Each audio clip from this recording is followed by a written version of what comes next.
How do you handle danger?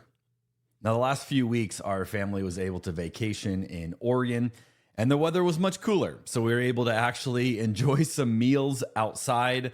But one of the evenings when we were eating outside, there was a bee. And this bee just seemed to be fascinated with our dinner party. One of our kids in particular really is afraid of bees. He's freaking out. We're trying everything we can to logically explain to him, hey, the bee's not out to get you, but nothing was working.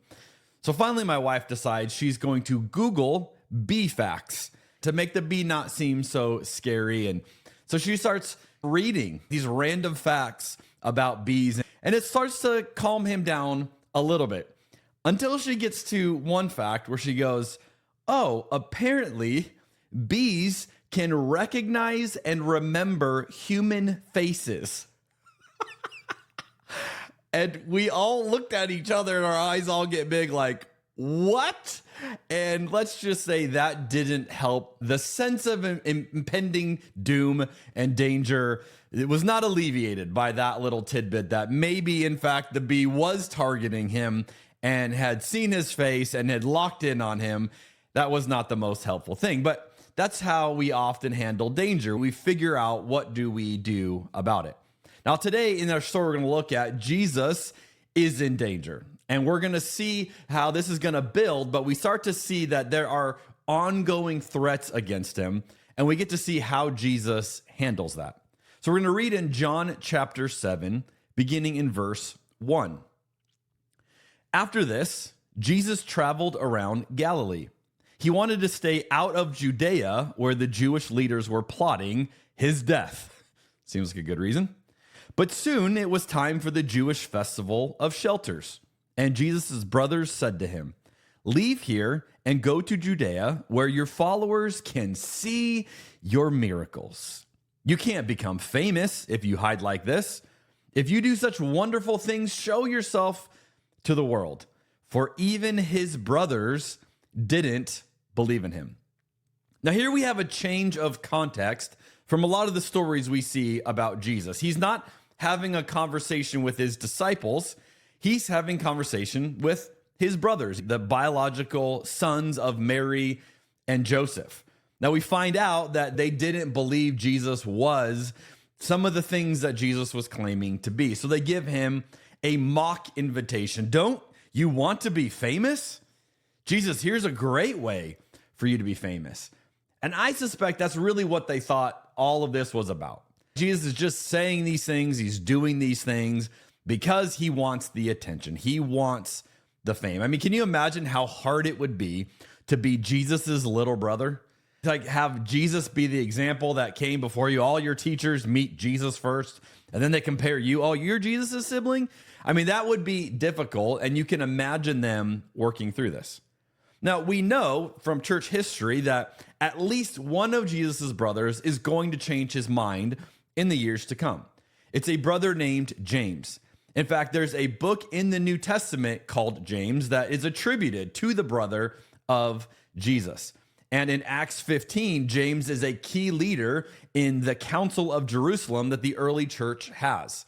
So James is going to become a key player in this early church, but not yet. Not at this point in the story. At this point, he's with the rest of his brothers looking at Jesus going, this guy's all about the hype. Now, Jesus knows that things are not safe for him right now. He's from Judea, but he's not returning there right now because he knows that they're plotting to kill him. What's interesting about this is we often think today that Jesus is like the most safe person ever. Even someone who doesn't believe in Christianity probably likes Jesus or maybe loves Jesus, but just thinks that Christians have messed up, right? Most people have a high regard, a high view of Jesus. We might even think of Jesus like he's the safest person, the kindest person that ever was. And we depict him in images where he looks so safe. I don't know how Jesus always had a little lamb to hold as he posed for photos. We view him in this way. But I want to point out that his contemporaries did not view Jesus in this way.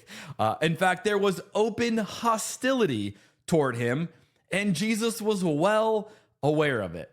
How often do you hang out with people who have open death threats against them?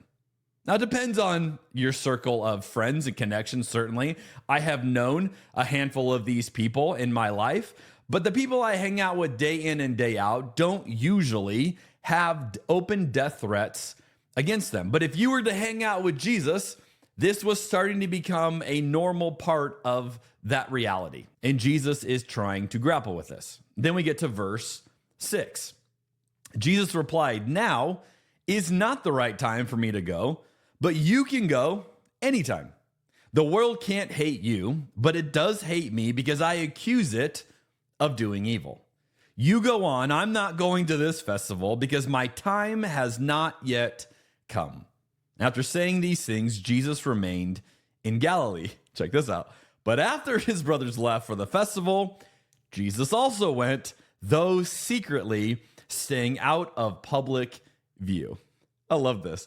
Jesus does end up going, but he goes incognito. He goes without his disciples because that would draw a crowd, and he just blends in and he waits till no one thinks he's coming, and then he goes. There's a little bit of like a mischievous part of Jesus that we see in this story. But we certainly see he's not striving for fame. He's doing the opposite. In fact, he seems to be in no hurry at all to get to this festival where everybody is going to be. It reminds me of something that the late author Dallas Willard wrote. He said that hurry is the great enemy of spiritual life in our day. You must ruthlessly eliminate hurry from your life. And here we see Jesus not hurried at all, very much at peace with how things are playing out. And then he repeats something that we have seen him say before. In verse 8, he says, "My time has not yet come." We saw Jesus say this back in John chapter 2, when his mom comes to him and says, "They have run out of wine at this wedding party." That was the setup for Jesus's first miracle in John chapter 2. Here we have him saying it again. No. My time has still not yet come. John is building the tension here. We sense like, when is the time going to come when we're going to get to see Jesus fully reveal himself? Now, spoiler alert, if you don't know where this is going, Jesus does in fact reveal himself. And if you want to know where that is, that's going to come in John chapter 12. In John 12:23, we find this. Jesus replied, "Now the time has come for the Son of Man to enter his glory." See, Jesus will indeed become famous, but much to his brother's surprise, he's going to become famous because of the cross, because of his submission to death. That's what's going to make Jesus famous. I would suggest that in this story, Jesus is modeling for us what it looks like to be grounded, to have a sense of peace about what God is doing or what we are doing and the timing of everything. I would say that patience with the timing of God is a mark of deep trust in God. And we can determine whether or not we trust God like that. So let me ask you this. What are you in a hurry to have happen right now in your life? Are you in a hurry for recognition? That's certainly what social media and everything online pushes us toward. Maybe you're in a hurry for healing. You want something that's broken to be fixed, and you're doing everything you can do to repair it or asking God to fix something. Or maybe you're in a hurry for clarity. You're tired of the doubt. You're tired of the questions. You're ready for some certainty and to have those beliefs, but you don't have it yet. Can we find the trust in God in the midst of what we're going through without having to be in a hurry for what's next? I want to close with something that the German theologian Dietrich Bonhoeffer said. I think about this quote often.